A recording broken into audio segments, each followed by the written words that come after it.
अस्सलाम वालेकुम। क्या हाल है जी? ठीक हो? आज फिर हिम्मत करके थोड़ा सा बोल रहे हैं।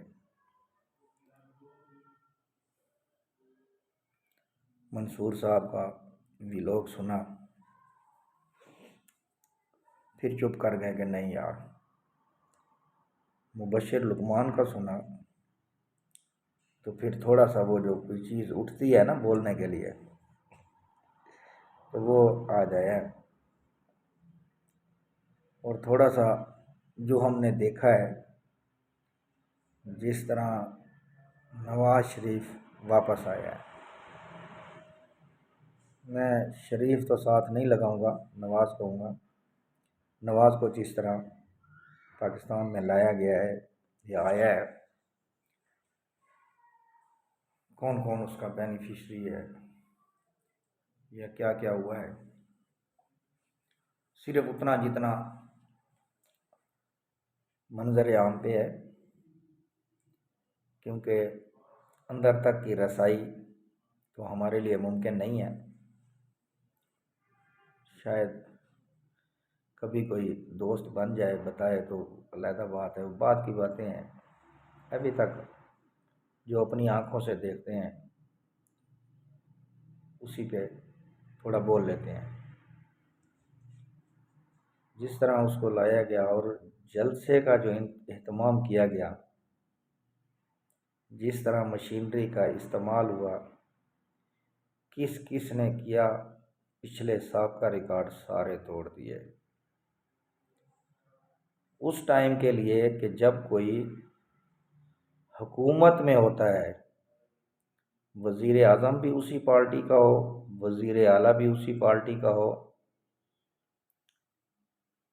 फिर भी इतनी मशीनरी का इस्तेमाल नहीं होता जितना कि गैर जानिबदारी में हो रहा है। गैर जानिबदारी में जितना मशीनरी का इस्तेमाल हुआ है, और लाहौर में नहीं पूरे मुल्क में, कमाल की बात है, मज़ा आ गया। अगर इतनी सपोर्ट तो किसी नए आदमी को भी कर दी जाती ना, तो मेरे ख्याल इससे ज़्यादा बंदे वो भर लेता। इतनी सपोर्ट किसी आम नए बंदे को, जो आम MNA MP है, अगर उस एक बंदे को सपोर्ट कर दी जाए, मैं यकीन से कह सकता हूँ कि लाहौर जैसे शहर में इतनी सपोर्ट कर दी जाए तो वो इससे ज़्यादा बंदे इकट्ठे कर लेगा। और फिर जलसे का माहौल पे बात करते हैं। जलसे के माहौल पे ये था कि एक कुर्सी और दो दो झंडे, और झंडे की छाँव में नीचे कोई नहीं बैठा, क्योंकि उस झंडे की छाँव है नहीं, इसलिए उस झंडे के नीचे कोई नहीं था। कुछ बंदे पैसे लेके लाए गए, फिर मीडिया दिखा रहा था कि पुलिस वाले बाहर नहीं निकलने दे रहे कि जब जलसा ख़त्म होगा फिर, और टोलियों की शक्ल में दूसरे यूट्यूबर, फेसबुक वाले, जो मेरे जैसे, बल्कि मेरे से तो वो थोड़े ऊपर ही हैं क्योंकि मैं वहाँ तक नहीं पहुँच सका, तो उनकी एक टोली होती थी, कुछ 40-50 बंदा खड़ा है, तो वो पूछ रहा है किसे वोट दोगे। तो वो कहता है जी मैं 5,000 भी मैंने इनसे लिया है, मेरे साथ और साथी हैं उन्होंने भी 5-5 हज़ार लिया है। सच या झूठ बात की बात है, मगर वो उस ग्राउंड के अंदर खड़े हैं, मीनारे पाकिस्तान के अंदर खड़े होकर कह रहे हैं, झमघट्टा लगा हुआ है, इस तरह कोई दूसरी पार्टी का नाम लिए बगैर कह रहा हूँ कि उनकी पार्टी का वहाँ पे जलसा हो रहा हो और इस तरह कोई दूसरी पार्टी करके दिखा दे। ये इसको मैं कहता हूँ कि ये है अवामी ताकत। अवामी ताकत के आगे किसी का जोर नहीं है। आप उसको डरा सकते हैं, धमका सकते हैं, कुछ दिन के लिए रोक सकते हैं, मगर जो चीज़ उनके दिल में है उसको आप नहीं निकाल सकते।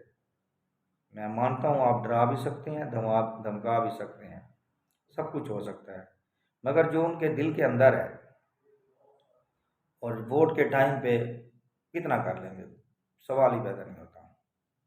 हाँ, ना करवाएं तो फिर आप जोर वाले हैं, आपके जोर को सलाम है। मगर ये जो जोर, ये ताकत दी उन लोगों ने है जो मार खा रहे हैं। उसने उसकी मुखालफत की, चलो जी, उसने उसकी मुखालफत की, चलो जी। अब मैं बहुत आगे निकलता जा रहा हूँ, माजरत के साथ थोड़ा बैक टू पवेलियन आता हूँ। बहरहाल मुझे नवाज शरीफ के आने पर बड़ा मज़ा आया है, ताकि कुछ लोगों को अपनी औकात का पता लग जाए। पाकिस्तान जिंदाबाद।